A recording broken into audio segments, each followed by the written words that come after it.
In 1913, a 38-year-old psychiatrist began hearing noises. He saw visions of Europe drowning in blood. He wrote in a journal he never finished to publish. His name was Carl Jung, and he was certain he was losing his mind. He wasn't. He was undergoing what he later named individuation, the violent psychological death required to become real. Most of what you call your personality was never chosen. It was installed, performed so long, you forgot it was a performance. To evolve in the way Jung meant, not optimize, not improve, but actually become, 7 specific structures inside you have to die. Not be managed, not be healed, buried. By the end, you'll know which ones, and you'll know which one of them are still alive in you, eating the years. Jung called the death phase Nigredo, the blackening, borrowed from medieval alchemy. The alchemists believed gold could only be created after the base metal was completely destroyed in fire. There was no transformation without the burn, no purification without the rot. Jung saw the pattern in the human psyche. People came to believe him in their 40s, wealthy, married, and accomplished, and confessed something strange. They built everything they were supposed to build, and they felt nothing. Because they hadn't lived, they'd impersonated. Modern psychology calls this a midlife crisis. Jung called it the moment your soul demands its tax.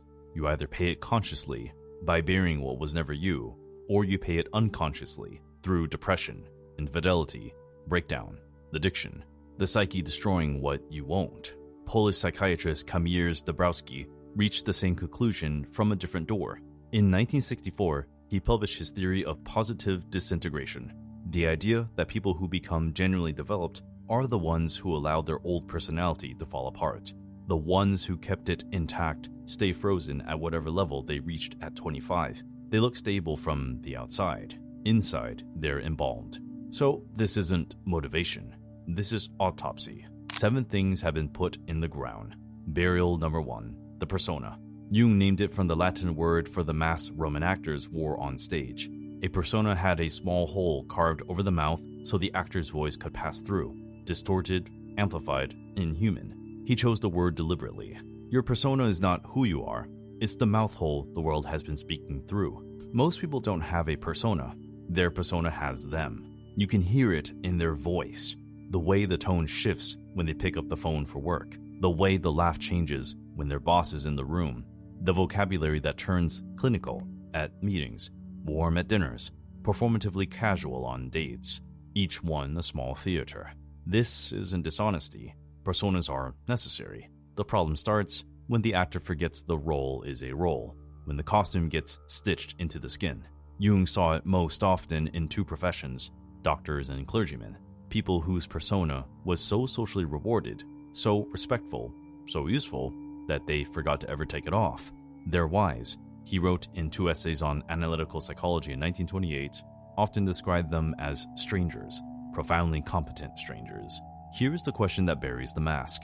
If everyone you know suddenly forgot you existed, if you woke up tomorrow as no one's son, no one's mother, no one's employee, no one's friend, what would actually be left? Most people, when they sit with that question honestly, find a panic silence because the answer is uncomfortable. Because the answer is uncomfortable. The persona didn't develop around a self. The persona developed instead of one. You spent decades being the version of you that got rewarded, praised, promoted, loved, and every one of those rewards was a small nail driving the mask deeper into the face, until one day you couldn't tell them apart. The burial isn't about destroying the persona forever. You still need it. You can't go to a job interview as your raw self. The burial is about creating distance between you and the role, enough that you can remove it, enough that when no one is watching, you can locate the person underneath, if there is one.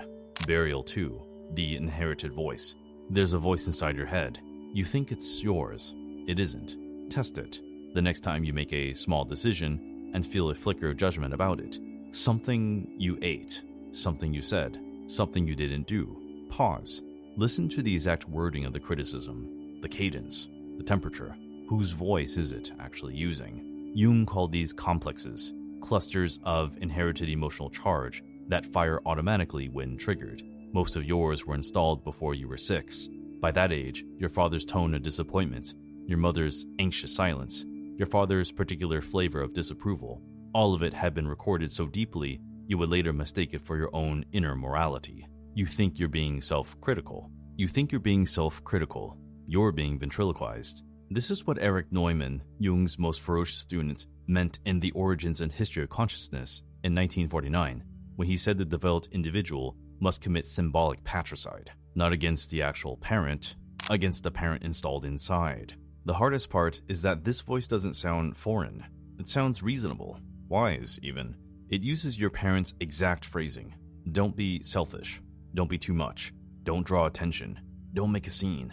But stripped of the original speaker. So it feels like adult judgment when it's really childhood static. Here's how it traps you. Every time you obey it, the voice gets fed.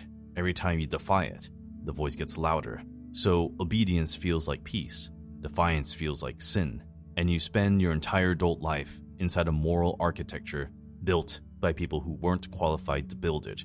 The Asch conformity studies in 1951 showed something brutal. When 7 people in a room confidently named the wrong line as longest, the 8th person, alone in seeking the truth, would still agree with them 75% of the time, at least once. Some changed their answer just to belong. That was over a line. Imagine what was changed in you over love. To bury this voice, you have to first separate it. Notice it when it speaks. Identify whose it is. Sometimes it's a teacher you barely remember. Sometimes it's a religion no one in your house openly practiced, but that everyone obeyed. Sometimes it's a culture's anxiety dressed up as your conscience. Then you start arguing with it. Arguing keeps it alive.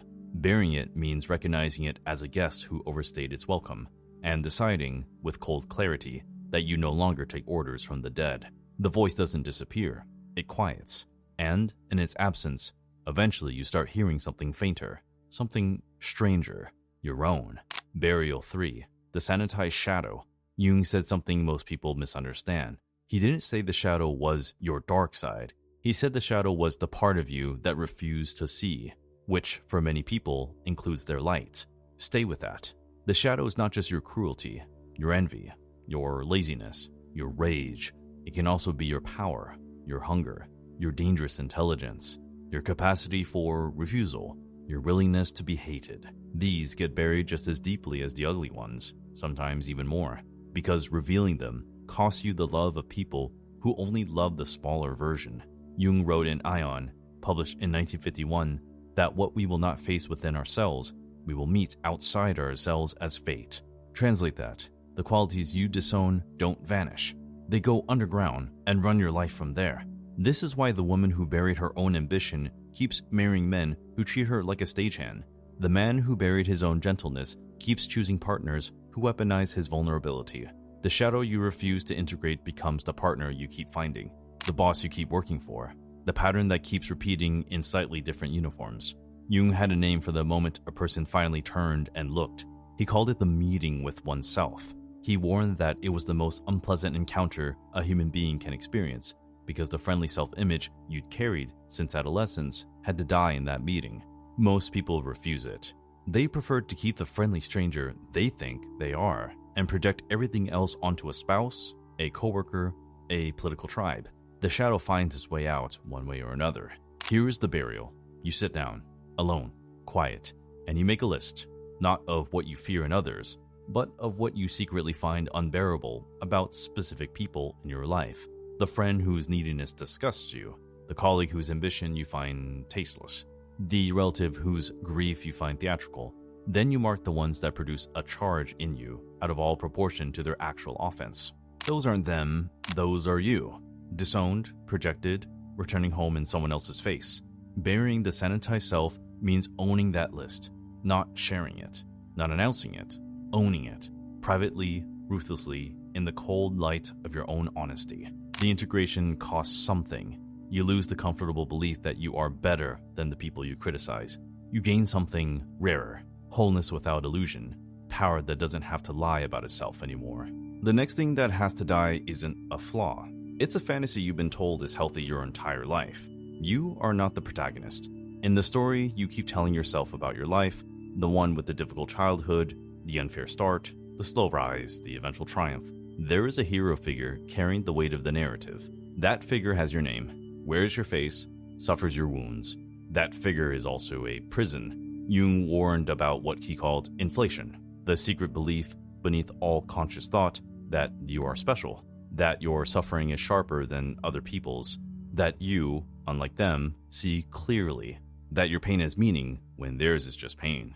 This is the most flattering form of self-deception in the human library, and it survives almost every other form of growth. You can read every spiritual text, you can do every kind of therapy, you can dismantle your persona, integrate your shadow, make peace with your parents, and still, somewhere in the basement of your mind, the heroic narrative will be quietly running. I'm the one who broke the cycle. I'm the one who saw through it. I'm the conscious one in this family. Each of those sentences is a relapse. The mythologist Joseph Campbell mapped the hero's journey across thousands of cultures. Jung mapped a darker version. What happens to the person whose life looks like a hero's journey, but who never noticed they were writing the archetype? Their lives become weirdly literary. Every relationship a chapter, every setback a season. They mistake symbolism for reality and use other people as supporting characters. The real burial is brutal. You have to admit, soberly, that nobody is watching. There is no audience. There is no narrative arc. You are not chosen. You are not exceptional.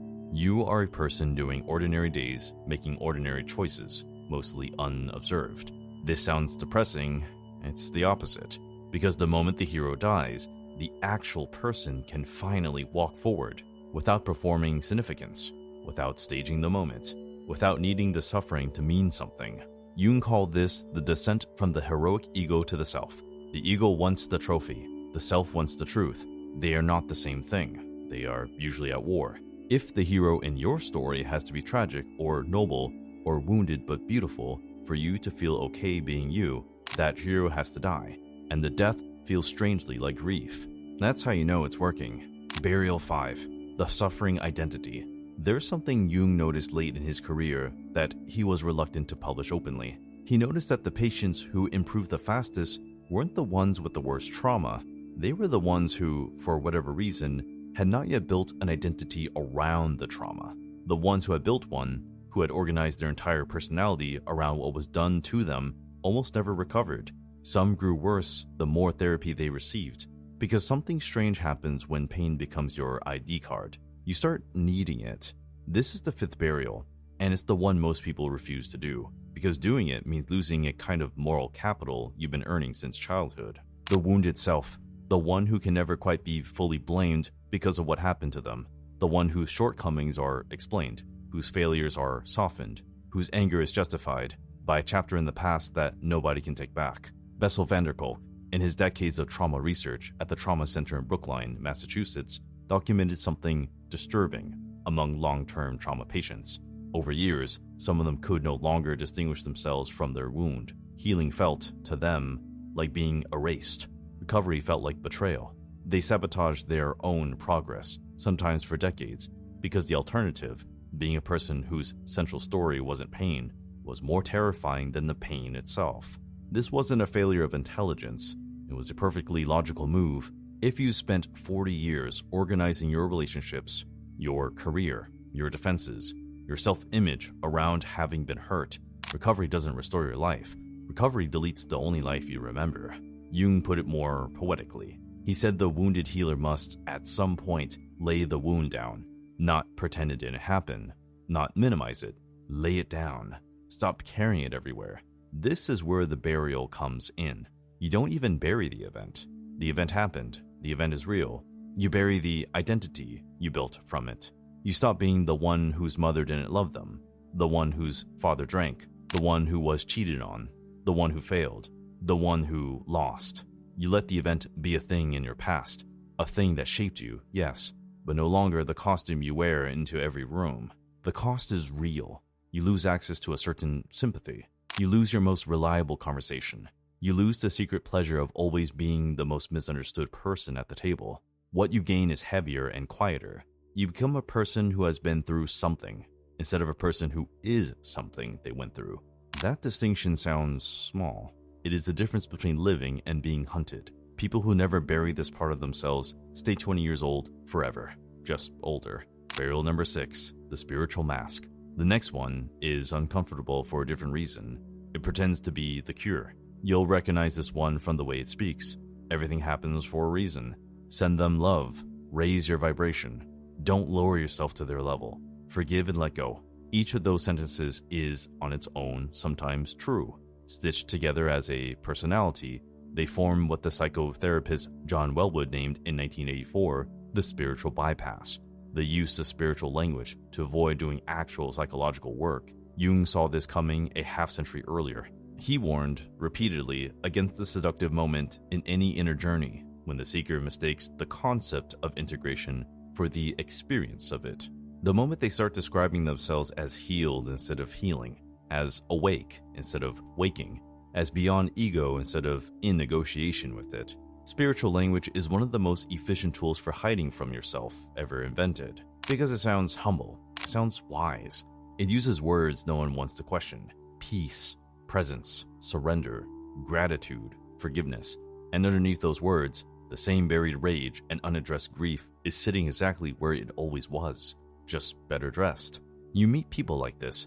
Their voice is soft, their phrases are perfect, their boundaries are flawless, and then something small happens, a delay, an inconvenience, a slight, and for a flicker of a second, you see something underneath the soft voice that has nothing to do with peace. You see what they've been pressing down. Jung had a phrase for the moment that pressure breaks. In enantiodromia, the principle that anything pushed far enough toward one extreme will eventually convert into its opposite. The self-styled saint who, 20 years in, becomes cruel in a single conversation and can't understand why. The lifelong pacifist who at 60 discovers a private contempt for half the people he's ever met. The love and light person whose marriage explodes in a way that shocks everyone but doesn't surprise the buried part of them at all. Bearing the spiritual mask means being willing to admit that some of the work you've called spiritual was actually performance, that some of the practices you adopted were forms of avoidance dressed in incense, that some of the people you call teachers were in fact helping you not change. It also means being willing to admit anger, real grief, real envy, real ambition, without immediately wrapping them in a spiritual disclaimer to make them socially acceptable. The actual self underneath all the language is rougher than the brand. It sweats and wants. It says ugly things sometimes. It has fewer aphorisms. It's also, finally, real. You can't enlighten what you haven't admitted exists. Burial 7, the closure dream. There's one more burial, the hardest one to perform, because every other burial is being done in service of it. You think this work has an end. You think one day, after enough therapy, enough reading, enough discipline, enough integration, you'll arrive at a version of yourself that is finished, whole, healed, done. There is no such version.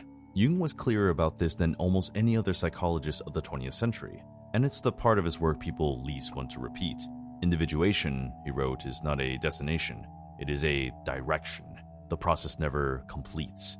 The psyche keeps producing new layers, new fractures, new shadows, until you die. You don't finish becoming yourself. You participate in the becoming. The dream of closure, of a final form, a fixed self, a settled identity, is the same dream as the dream of immortality. Both are protests against time. Both are refusals of the actual condition of being alive. People sense this in panic. So when does it end? When do I stop doing the work? You don't. But here's what changes. The work stops feeling like work. The burials stop feeling like deaths. The version of you that needed there to be a finish line, the version that wanted a graduation ceremony for its own healing, that version is itself the last thing to be put down. Jung called the underlying drive of all human striving the self, capital S, the deepest organizing pattern of the psyche. The self isn't a destination. The self is a horizon. You walk toward it forever. The walking is the destination. In medieval alchemy, the final stage wasn't a static substance. It was called the philosopher's stone. But the alchemists who left careful notes, like Gerhard Dorn, whom Jung studied closely, described it as a process, not a product. The stone was the moment of the work itself captured in motion. Translate that. There is no completed self waiting for you at the end. There is only the next burial, more loving than the last, more clear-eyed until the burials themselves stop feeling like losses and start feeling like the texture of an actual life. This is why the people who reach this stage stop announcing their growth. They stop posting it. They stop describing themselves with adjectives like evolved or aware or conscious. They stop competing with their old selves. They stop complaining their death to other people. They simply continue, quietly, imperfectly, without ceremony, because they finally understand that the 7 things you must destroy to evolve are not 7 obstacles between you and a better life. They are the price of admission to your real one. Carl Jung emerged from those years of voices and visions in 1919. He'd spent 6 years descending into something he privately called the confrontation with the unconscious. He came back changed, quieter, slower. He built a stone tower at Bullingen with his own hands, and lived in it without electricity for stretches of every year until the end of his life. He wrote later, simply, that everything essential he ever produced came out of those years of breakdown. He hadn't lost his mind. He had buried it, so that something deeper, something he wasn't yet, could be born from underneath the wreckage. Most people will never do this. Most people will live and die inside the persona they were handed. They'll defend the inherited voice, project the shadow, perform the heroic story, polish the wound, wear the spiritual mask, and chase the closure dream until the body finally stops and the unlived self goes into the ground with them. That doesn't have to be you. The burials are uncomfortable. They are not optional. The price of an authentic life is the willingness to bury the inauthentic one, piece by piece, slowly, without applause. The fire was always going to burn something. You get to choose what. If something in this struck a place you'd rather not look at directly, that's the work starting. Subscribe to Thinkplicit, where we go where most channels won't, into the parts of the psyche that don't make for comfortable conversation, the ones you came here looking for, even if you didn't know it yet.